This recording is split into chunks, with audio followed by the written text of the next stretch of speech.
Hello and welcome to the People's View. Today we have Don LeBrun, who was Vice Chair of the HHS. Sorry guys, let me start that again. Okay. I screwed that one up. All right, are we doing this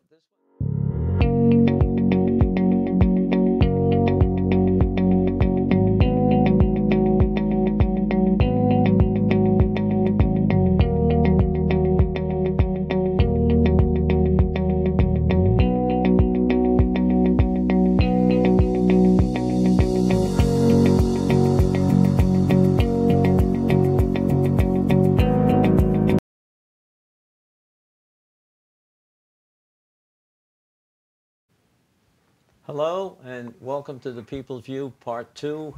This is the legislative group and we welcome Don LeBrun, past on HHS, past Vice Chair, and handled Chair of which bill, Don? HB 313, Medicaid expansion. Okay, and you'll be talking on that. I will. And Kevin Scully, who was a representative from Ward 7. Six. 6, excuse me. Okay, and I was on Public Works. So we'll be talking about, Don, you'll lead off on a HHS program. I will.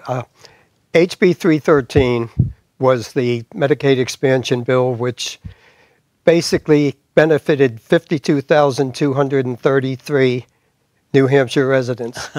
And that number's really significant. Okay.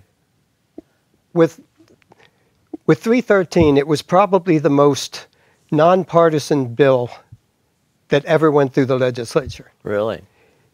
From the very beginning, when I was given the chairmanship of that bill, from the very beginning, the first thing I said was, we are going to come together and we're going to put out the best piece of legislation that this place has ever seen. And that's exactly what we did. We started out miles apart. We came together little by little. We finally came together, and what I did was to call a caucus of both parties, which is basically unheard of. Yeah. And I said, we have got an agreement.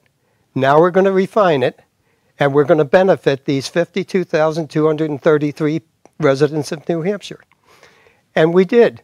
We came up with a bill that was absolutely perfect. Of course, every bill in the House has to go to the Senate.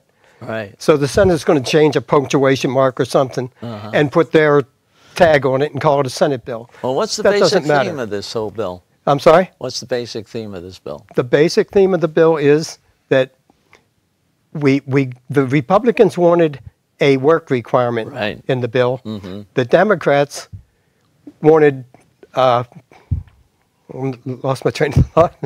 The Democrats wanted, I'll think of it in a minute. Anyway, we took the two sides, the opposition to it, and we just kept refining it and bringing it to the middle. The Democrats wanted a 5-year expansion. The Republicans wanted a 1-year expansion. So we were 4 years apart on that. The other part on the work requirement, the Democrats wanted no work requirement. Right. The Republicans wanted a work requirement. We little by little worked together. In a nonpartisan way. We worked together and came to an agreement and came up with a perfect bill. Okay. But what happened now? We had an election last year. Yeah. Throw out the nonpartisan bill. Oh, really? All of a sudden, we have the destructive crew come in. And the first thing they do, one of the very first bills they filed, was to do away with the work requirement. That they agreed to just June 16th of last year. The governor signed that bill. The governor called all of us together. I have all sorts of newspaper articles, videos, everything else, praising the work we did on that bill. And here they come along and they want to destroy the entire thing and take out the part that they didn't want to start with. So it makes no sense what they're doing. Everything we did in the last 2 years, they are trying to destroy. So now where does the bill stand now? Right now it's still in committee. Okay, it's still in committee. To remove the so there's going to be hearings of it, and there will be you're going to be there to defend your old stance and. Absolutely, absolutely. And when you can get two groups to come together Sure. and reach an agreement, you've got to relish that. And then for another group to come along and say, "Oh, to hell with that! We don't care about well, that." now the numbers are different in the ratios. It doesn't matter. When in the world are people going to understand that the only way you negotiate is by giving and taking a little Right. bit, coming up with something good and maintaining it, And without making the work, it better? And without the work requirement, which most states really have in one way or another. Yes. In the Medicare expansion. So it doesn't make sense to me either. But the same leadership that And I you think had our last audiences year should is still there. Yeah. But yet they've taken the opposition to it. Right. Yeah. Why? Yeah. Well, it's, Just that's what to- they're doing for a lot of things, for taxes and Just to be contentious. well, whatever their reasoning is, I don't know what the objection is of trying to get people to do a little work. I mean, it's not a strong thing where you take what, 30 hours? Was that the limit again? 30 hours? No, of- 100 hours. 100 hours? Okay. A month? Yes. Is that, 100 hours a month, maybe. And they could be working for a nonprofit organization. Sure. Anything to Anything show that, whatsoever that if they they're did- able, and it's only able-bodied people. It's not That's people correct. who, not, That's pregnant correct. women or family disabled, nothing. problems or disabled. Just the The able-bodied people. who can able-bodied work, adults. and they're just doing something to pay for their insurance, essentially. Absolutely. I don't understand that either. Well, but, from my perspective, I consider that what they're asking or trying to do is actually immoral. Because, again, if you consider society to be a giant wagon Right. that we're all trying to pull together Right. to get, towards progress, and we ask that people get partially out of the wagon to help push it a little bit, which is to get jobs and to get some kind of income. The Democrats are basically saying, all jump back in the wagon again, and all the people who are out there working for a living, they're going to pull you. yeah, And yeah. cut the horses loose and let the wagon go over the cliff. So it's just wrong. I mean, you can't just go to a person and say, I'm going to take your precious resources that you generated from the sweat of your brow, Right. and I'm going to give them to these other people who are doing absolutely nothing. That That's doesn't wrong. make any sense. It's wrong. And It's wrong. I think it's bad for the people, too, because it gives them a false sense of security, I don't think that's what they're going to get. What did you hear out of Washington last week? The willing and the unwilling. Yeah. Well, if I'm willing and all of a sudden somebody says you can be unwilling, Yeah. which choice am I going to take? Well, there's a lot of people that are living off the milk. Oh, yeah. If you know what I mean. Doing very well. I mean, and the irony is, I know our Democrats are so big on sustainability. You hear that word being used all the Right. time. How about sustainable government? Right. Where everybody's contributing and we can pay for everything because everybody's chipping in and helping. Right, That's sustainability. And, the way of keeping the taxes down is by doing a little bit of work for some of the things that you're getting. Of course. Anyway, Don, I wish you luck on that. I hope you can get them to drop that bill. I'm not sure right now they have the ability to listen to reason. It doesn't. I really don't yeah. think so. There are a number of things that are going up there. I mean, this cancellation of the student scholarship thing, which has been a successful program. Yeah. And so many kids have been able to get education that works for them. I think that we in Nashua need to know that. I mean, while there's a lot of good things going on in the school district, there's a lot of bad things too. And we'll find out later when it comes to budget time for whether they're going to get an increase, even though their number of students are going down, decreasing.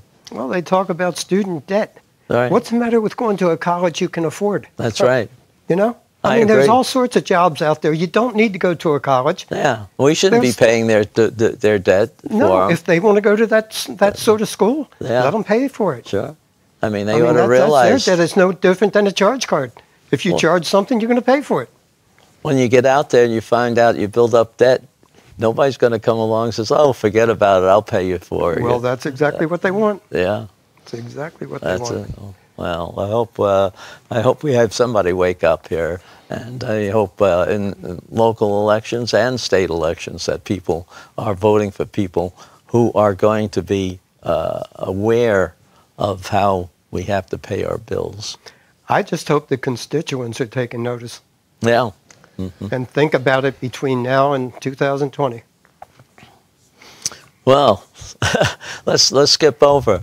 Kevin, do you have something you wanted to bring up? Well, I did. I went to our last Nashua School Board meeting, and unfortunately, the school board has decided to delve into a political area that I really think they should have steered clear of. As a backstory, there's a bill that's being proposed in up in Concord. I think it's HB 101. And the gist of the bill is to give back to the local school boards the control over gun policy in the schools.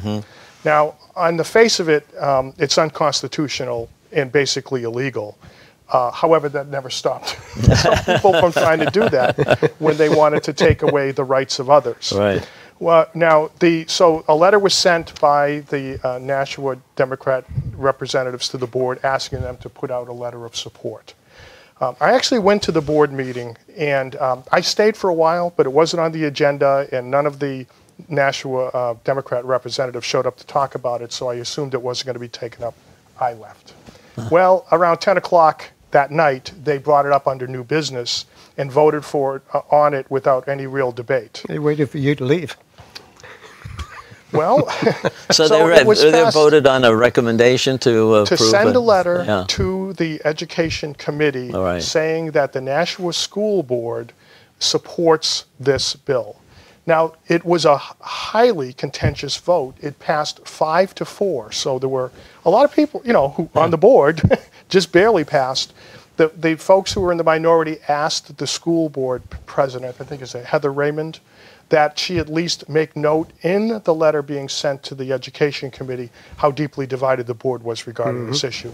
She said that she would. The letter went out, and that wasn't in it.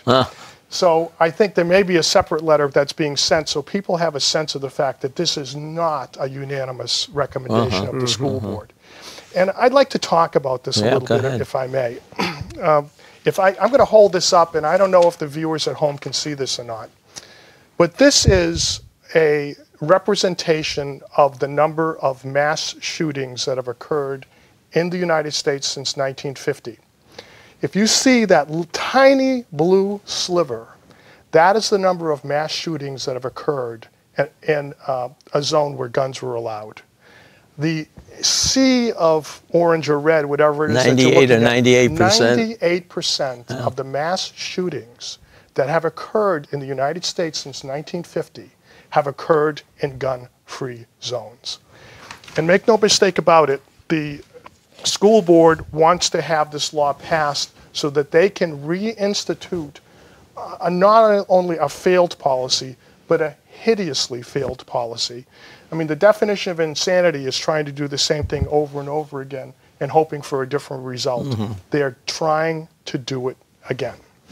So, with your permission, Yes. if I may, I did have a brief statement I wanted to make at the school board meeting. I never got a chance to do that. I'd like to do it here. If no other reason, I can excerpt this from the tape and I can post this. All right, so here is my objections to that bill. 98%. That is the percentage of mass shootings that have in designated gun-free zones that have occurred in America over the last 50 years. 98%. Let's run down a few of the recent mass shootings that people are familiar with to help prove this point. Parkland, gun-free zone. Pulse nightclub, gun-free zone. Sandy Hook, gun-free zone. Columbine, gun-free zone. Anybody who's been paying attention can see the gruesome pattern that is played out over and over again. Good people are made helpless and bad people kill them. And yet, despite the fact that the science has been settled by gruesome experience, a group of Nashua legislators want you to put their radical anti-freedom agenda ahead of the safety of our students. The bill they are asking you to support, HB 101, is a wolf in sheep's clothing. Our legislature has wisely kept for itself control over issues of personal freedom and safety to ensure that in our state, from Claremont to Portsmouth, all are treated the same. HB 101 seeks to usurp that control and allow the local tyranny of a few to restrict the rights of the many to the detriment of the safety of all. We must not support that. It has been said that the definition of insanity is to do the same thing over and over again, hoping for a different result. This legislation is the textbook definition of insanity, and the price of that insanity may be our dead children. Nothing is more important than the safety of our children, and in the name of that safety, I'm asking you not only to tell these legislators no, but I'm asking you to contact these legislators and tell them and the members of the House Education Committee not to support this reckless regulation. The status quo in New Hampshire is clearly working. New Hampshire is safer than Canada, and we have never had a mass shooting in one of our schools. Freedom is working in New Hampshire.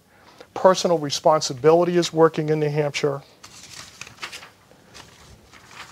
It's working.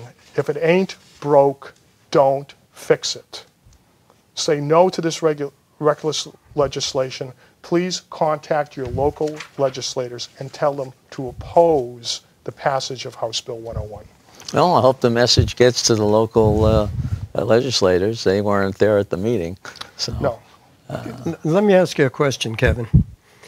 If I'm a devious individual or I'm suffering from some sort of mental problem, where am I going to look to go to harm people?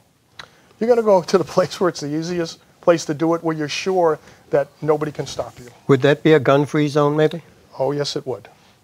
It absolutely would, and that's what I don't understand. It's the mindset seems to be that if you pass a law or a rule, people won't do that. And yet we have prisons, and the prisons are full. So it just shows you that passing a law does not stop bad things from happening. That's correct. Now, by the way, I'd like to, if I may, talk about this a little bit more. The state of Ohio, middle America, no radical state they. You know, the old saying is, as Ohio goes, so goes the nation. They passed a law in 2015 allowing teacher carry in the schools. Since that time, I think there's 83 counties in Ohio. 73 of the counties have instituted that policy. There is a program that they started there, and it's called FASTER. And I don't know if I can find the acronym, but it's basically faculties and administrators, stop threats and emergency response. And I looked into this a little bit. It's a comprehensive teaching. And a lot of the teaching, two things, it's not just gun training. It's understanding emergency situations and how to respond to them. It is so important to have a plan in place before bad things happen. So everybody knows where to go and what to do.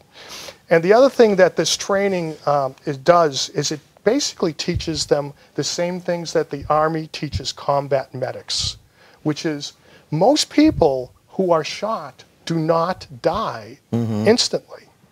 And a lot of those kids in Parkland didn't die instantly.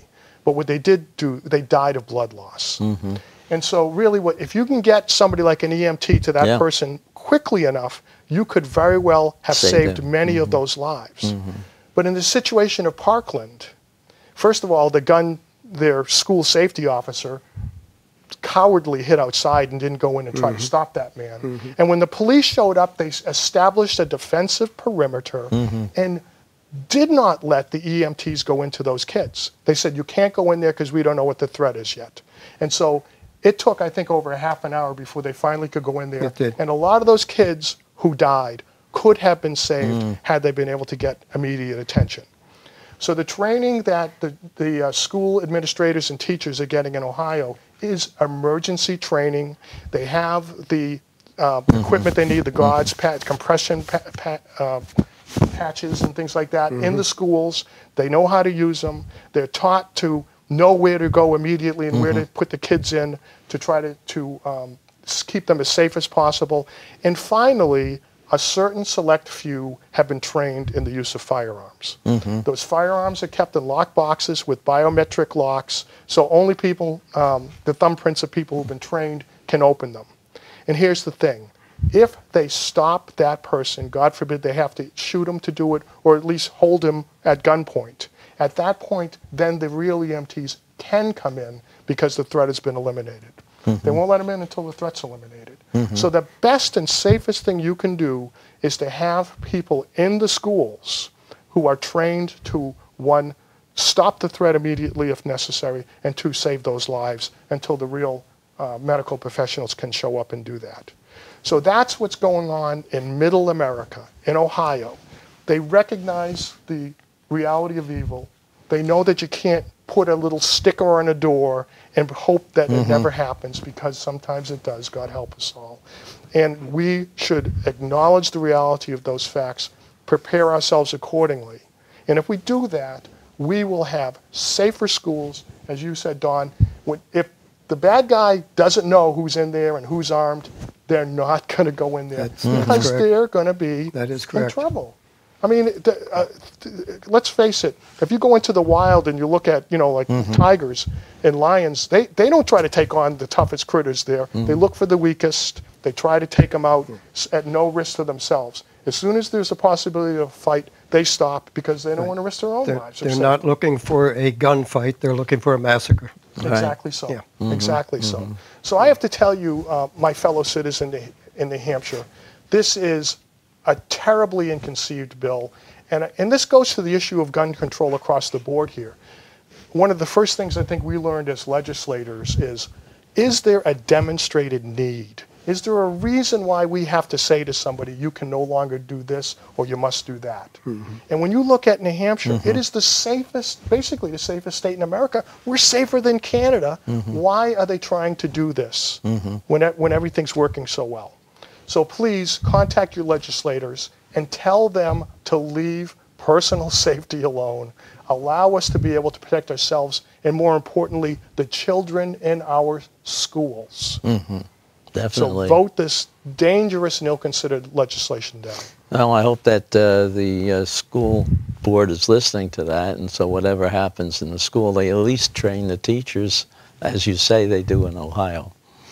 Right. So that can be for any kind of emergency. Absolutely. I mean, absolutely. It's not just gun I mean, violence. here in New Hampshire, you might have a flood, all of a sudden, or something like that, rather than a gun problem. And the interesting thing, too, if I may add one other thing, when they decided to offer this training, they weren't sure they were going to get enough people to apply. They had so many people, they had to turn them away because they didn't have the ability to bring them all in. So there are a lot of people out there who I think want to protect themselves and, more importantly, are willing to put themselves in danger to protect their children. Our children, their charges, don't make them victims. Right. Allow them to at least have a chance of saving our precious children. And saving their own lives, too. Yeah. Well, very good. I'm getting off the soapbox. Well, let's talk about some other good things that are happening around here. There's a sci-fi university coming to Nashua. I don't know how many of you read that in the paper. That's an interesting approach. It's all this digital training. People are going to have a digital university that teaches sci-fi education and how to write a book or do things like that. What do you think of that opportunity? I saw the headline, but that's all I saw of it. Well, I'd love the ability to learn how to build a warp drive engine. So if they can teach me how to do that, I'm all for it. Well, NASA would like that too. They can teach you how to write about it, but that's about it. The other, Don, you were talking about Harbor Homes recently. Yeah, I attended the Harbor Homes fundraiser this morning. And Peter Kelleher, you can't say enough good about the job the man does at Harbor Homes. And this morning's fundraiser was all about the first responders, the safe station. There was a young lady that spoke there that is a former addict, a recovered addict. And never having spoke before a crowd before, that lady poured her heart out. And she had the audience spellbound with her story of how she resisted treatment, and then she would get to the point where she was looking for treatment again, and she was afraid that she wouldn't be accepted. All that sort of thing. It's unbelievable what an individual goes through in seeking treatment. And this is a lady with, I think she had 3 kids. And she had all sorts of problems because the state was about to take her children away. Her mother helped out with that, and she kept her children. She now has her children. Her family's intact. But what that lady went through for years to try to get off of those drugs was absolutely unbelievable. And thankfully for Harbor Homes, I don't know how much they raised today, but I think it was an astronomical amount. Good. Because the cost was extremely high. Everything they did there was extremely high, and everything had a price tag on it. If you wanted the tablecloth, you could have bought it. Yeah. But it went for a good cause, and it was a tremendous outing. Well, they have an approach that I think is somewhat unique for most of these organizations. They're trying to get people to work together more effectively. Yeah. And I know he's built facilities. He's brought other groups in that have different aspects of ways of helping the needy. Yeah. Let's put it that way. And it is a problem, and I don't think people realize, well, if you're smoking, you got a habit, you know how hard it is to get rid of that. Well, it's worse with the other drugs that people are getting. And, we're going to have marijuana coming out, I'm afraid. Right now, I don't think people realize the problems. We had a group of 25 people in a commission that looked at it and wanted to make sure that if we did it the right way. And there's a lot of things that people don't understand that you have to have in place to be able to take care of people, because while the marijuana does not kill you, it certainly puts you in an addiction that controls your life. It's definitely a gateway drug. That's right. And it's a thing that, well, my doctor says that he wouldn't give it unless you're in hospice, because it does affect the brain. And that was the initial intent. Right. And I think we have to worry about that. We have to know how to be able to treat that, how to recognize people who are under the influence, and see if there's any long-term, because there are psychotic problems that come out of use for some people. Some people are a little bit more sensitive to that than others. Not everybody handles it the same. That's right. Yeah, other people know how to, it's like any alcohol. People can have a beer every night, but none of them are drinking 6 or 8 of them a night. That's the alcohol. And another guy can have one, and he's well, back, what they call it, on the wagon or whatever it is. Yeah. Well, one of the things the alcohol industry did do that made sense to me was they put the strength of or the percent of alcohol in each one of the bottles on the label. So you at least had some sense of exactly how strong that was before you started pouring yourself a water glass, That's right, yeah. As I think I had said before, is the fact that you're not sure of the strength of the marijuana that you got, or the drug. And so it's very important that we have some controls in place where people understand that, half an ounce of this is equal to 8 ounces of that. They found out that you can, while it's going commercial, that supports a whole new development. They're refining the marijuana that they're growing so that some of it is 10, 20 times stronger than others. And yes, they are supposed to be putting a percent on there to let it know, because you can't just say you can have 1 ounce of it, because 1 ounce could be 10 times more effective than the other ounce. But what I read, and I don't know if this is fact or not, but what I read is that the THC content, I believe it is not really measurable that accurately. Well, they're working on that too. It depends. It can be measured, but it's very sophisticated right now. But they are trying. There are a number of companies that are trying to have something that the police can tell whether you're in a marijuana phase or something, haze, or whatever you want to call it, because it does stay with you longer. You can test it in there, but you could have taken it a week ago and you still have traces of it in there. Well, it also kills the fatty cells in the brain. Well, that's what they say. They don't And know they don't exactly. recover. It's not like regular tobacco or alcohol. The cells do not recover and regenerate as quickly. There's a whole bunch of different medical things that they are trying to define a little bit better, because the fact that it's illegal nationally restricts what the schools can or the research institutes can do in doing tests. I think the FDA is opening up a little bit now and allowing people to run certain tests. I imagine the drug companies who are looking at this now are looking for the actual chemical that is most effective, because there are other things besides the main one that affect people differently. And if the drug people are looking at something they can patent so that they can sell a very expensive thing that might be a pain reliever without the problems that the current stuff has. Isn't this another snafu of the federal government? As you look at immigration, you've got laws on the books that are not followed. Right. You've got federal laws on the book on marijuana. But they've turned their back and said, well, we'll just let the states do whatever they please. They said, watch it, as long as you keep it within your borders. We're a country of laws, so why aren't we following the law? Yeah. And where the money is, that's where the people are going. They think they're going to get a heck of a lot. We're going to sell it. We're going to make millions of dollars to take care of all our other needs. But that's another problem, the money. Is it money laundering? What is it? The banks won't accept the money. That's true. There's only certain banks that are state banks. Right. They can do it, but the federal banks can't touch it. So there's a number of different things there.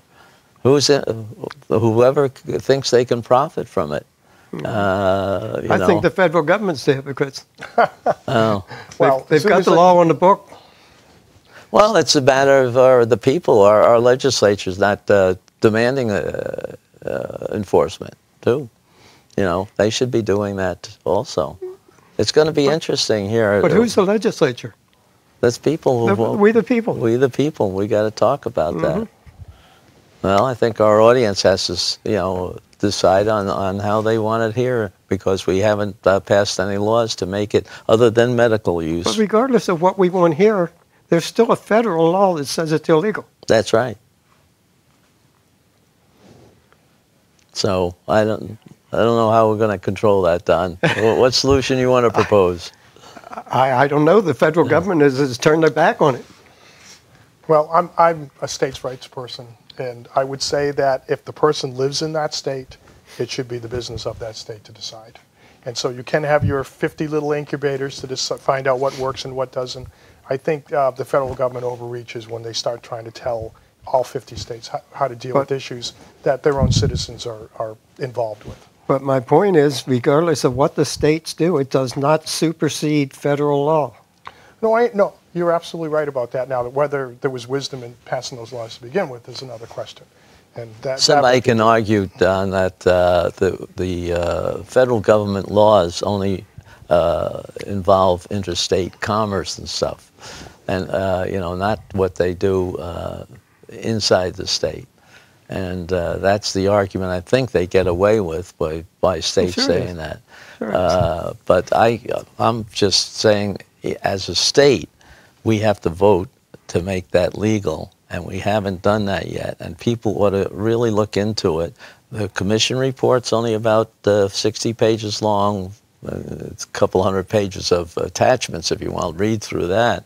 But we did do a very good, it was a learning experience for me, how much is happening in these other states which didn't take the care of setting up the laws beforehand. They just opened the doors and they found out there's a lot of people rushing in with all sorts of gimmicks. And we don't have to pass it so we can read it, do we? No, you're going to have to, but you're going to have to make sure you read it. So the people, unfortunately, might vote without reading it. Now, is that available for the general public to? They have access to that? Oh, yeah, they have access to it. It's a public thing published in last November. So can you go to the general court website and find the document? Right. Okay. It's a report from the commission. Okay, and you can get copies of it. Well, I think the copies are on, you can download it. So if you want, I think people ought to look at that because there is a lot of facts in there, a lot of things that were considered, and a lot of precautions that should be implemented before you get into it. And I think it's going to take 2, maybe even 3 years before you have the infrastructure to be able to handle all the needs, because it goes right from growing it, Department of Agriculture gets involved, safety, how you detect any problems and how do you handle them, health care, do you have some kind of treatment to go for these addicts? Because there are places now, they're mainly pain places, because that's why people take it, they want to feel no pain.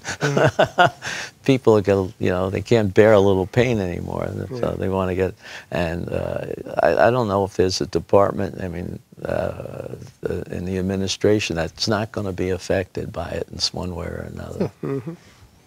So, anyway, what else can we look at today? Well, you seem to have a stack of articles there. Well, what would you like to talk about? One other thing I think I read, Marguerite's Place, I don't know if you've heard about that. They celebrated their 25th year. Yeah, I saw that today in the paper. And yesterday. I think that's a good organization, too. They take care of a lot of people, I guess mainly women, but women who have been mistreated, who have drug problems, and some people who have avoided an abortion by having to take care of their child. I think that alone is something that, talking about abortion. Infanticide? What some of the states are trying to do, it's kind of ridiculous. The doctor takes an oath to do no harm. Yeah. And and then they're going to let a child be born full term, and then stand and talk about it as to whether they should kill the baby or not. Well, let them. Is that murder? That's infanticide. That's the definition of it. But how people can get up and do it with a straight face bothers me. What kind of, this is a human. Yeah. I think the people who are pro-choice are just pushing the envelope too far. Oh, absolutely. The third semester, the baby, with 6 months, babies survive. But to have a viable baby laying in front of you, and you're going to make it comfortable, and then have a discussion with the mother as to whether she'd like to kill it or not. Yeah. Come on. How barbaric is that? Well, it's funny, too, because this is the slippery slope. Because once you have decided that people don't have the intrinsic right to life, and it's a decision of the state to decide whether it's beneficial for them to live or not, you know that everybody on the back end of life is going to be, they're coming after them next. And then it'll be the folks who have retardation or severe disabled, physical disabilities. Isn't this straight out of the Nazi eugenics program? And what is going on here in America? So, you have to decide, do we have an intrinsic right to live? And I think everybody sitting here thinks that answer is yes. We don't have the right to make that decision about one of what I would consider to be God's unique creations. That's a peer of ours. We have no right to take the life of that peer. When those squigglies make their way upstream, they're alive. When they fertilize that egg, they are alive. They don't die. They are alive from that point on. That's a life. I agree. No, I agree. Well, it's funny. I did go up and testify before in the committees when we were trying to get the post-viability abortion ban. And I asked a simple question. There are some who do not believe that life begins at conception. I asked a simple question. Is there anybody sitting in this committee right now whose life didn't begin with conception? Could you please stand up and be recognized? And nobody stood up. Every single person's life Is that sort of like cast the first stone? Yeah, kind of, really. It's like, I'm sorry. What I really find amazing is that, let's go back a little ways to the Scopes monkey trial. Yeah. Do you remember that? And it was the whole issue of Darwin and natural selection. And so it was really funny because people were mocking the folks who had this classical biblical belief that the world was started 6,000 years ago and that there was no evolution in terms of that. And everybody kind of chuckled and said, look at those crazy religious zealots. The science is clearly showing this. That's exactly the case here. The science is clearly showing life begins at conception. And yet you have, and I don't know what you want to call them, if you want to, well, if secular humanism is a religion, the religious zealots of secular humanism who are basically telling us to ignore the science, it's what we think is right. That's right, yeah. And that's what I really find amazing. The irony of this escapes them. Well, But where does the do no harm come in? yeah. I mean, all of a sudden there is no such thing as do no harm. Well, it's because they get away with it because it's not defined, as you said, as a human being. If you have to say the human starts at conception, then you can't do an abortion, period. Right. I mean, the rule left that in there. I think there was one of the supports there said that because there's no definition of when life begins, you're making an arbitrary decision with this. Until you make that definition, anybody can put an arbitrary decision in, and if everybody agrees with it, that's the law. But what they're basing this on is the umbilical cord is still attached. Well, Therefore, that is not a viable individual. that's terrible, isn't it? I mean, So when you cut the umbilical cord, then it becomes a viable individual. But of course, you can still kill them after that now. Oh, yeah. That's what they're trying to pass. Yeah. I mean, this is where the insanity is going.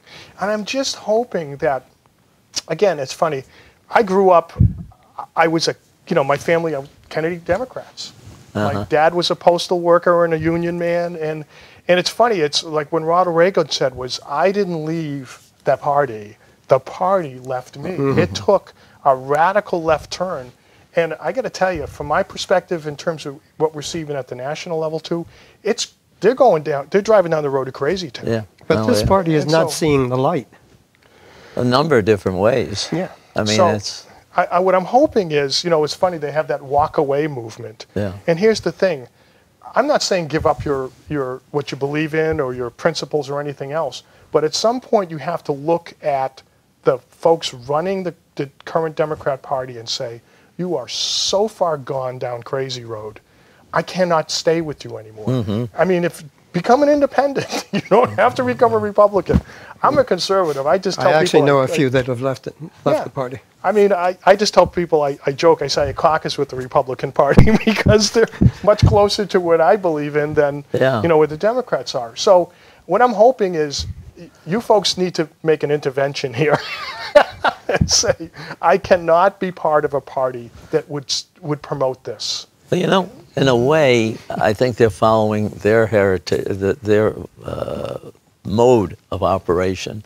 You get people out there saying something loud enough, long enough, you believe it, or they believe it.